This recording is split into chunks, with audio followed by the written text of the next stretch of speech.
The Yungfilly case is really hard to understand, access, and even analyse, and due to that, the public court of opinion has already made its mind up. So let me help you try and better understand this case for a second. As I'm sure that you're all aware, Yungfilly was arrested under a certain allegation, and as far as I'm aware, no evidence has been given out from either side, and we're yet to go to trial, which is set to take place in December. Now, honestly, there are some damning factors here, but let's just try and analyse this bit by bit. So recently, an individual came out and she claimed and even name-dropped the so-called alleged victim. She claimed that the individual was doing this for cash, also said that she had some exchanges with text messages regarding that night, claimed that she was also an adult dancer as well as an OF worker, and made the allegation that this was something that she had also tried to do before. Now, as far as I'm aware, this is a criminal case, and that means that anyone that's talking about the events of that night can too be charged. So I don't even believe the allegations that she's put forth to be true, because anyone talking about that can face criminal charges, and there is no point in doing that for TikTok. I mean, you might be stupid enough to do it, but just take that whole video with a pinch of salt. And due to Philly's popularity, the public would hear this and side with that version of events, because obviously that then removes the stark picture that's being painted against it. And this is something that's really misconstrued here. I think individuals are acting like these two met, they went back, they had a great time together, and the next day she just alleged these versions of events against him. Now,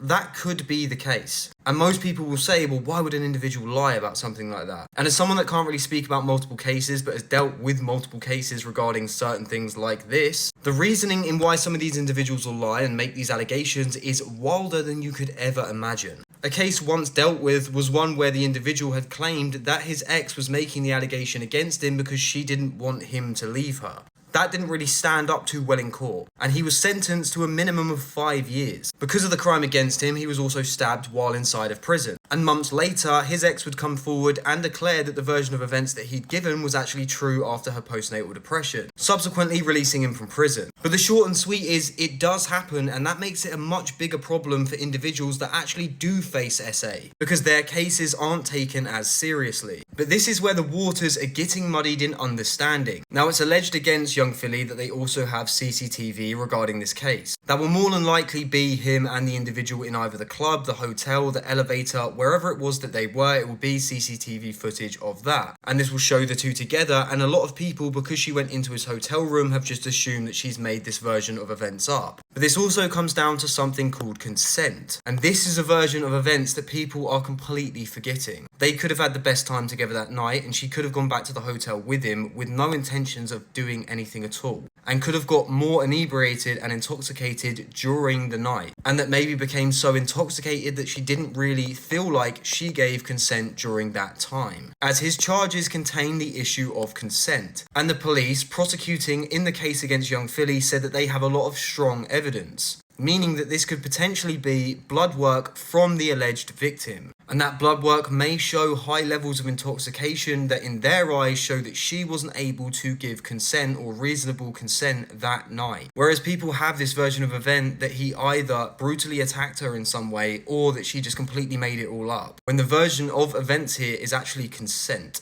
But the most damning bit of evidence here is that they're ready to go to trial in December. And during this time, Philly can't leave Australia, as well as the fact that he has to report to Australian authorities. And although there's no evidence that's been given out, and we haven't heard the version of events from either side, with them being ready to go to trial very quickly, that must mean that there is something, or they have something substantial in this case. Now, I'm not entirely sure on how the Australian law actually works. A little bit more diverse in American and English laws. But let me give you an example of a rundown in the UK. If this was over in the UK, he would originally be bailed. And if there wasn't substantial evidence to go against him straight away, then potentially he would be bailed a second time. Now, after that, they can't just keep bailing him. It doesn't work like that. After the second time, he would actually be released under investigation, but he would have to more or less just be waiting it out in the unknown. If that changed, what would have happened is he would then be bailed a third time, meaning that they would have taken the potential evidence that they have to a magistrate's court and said, do we have a case here? And they would have said yes and bailed him a third time. And it would have then gone to court. But that's if they didn't really feel like they had substantial evidence, like it would take time to build against him.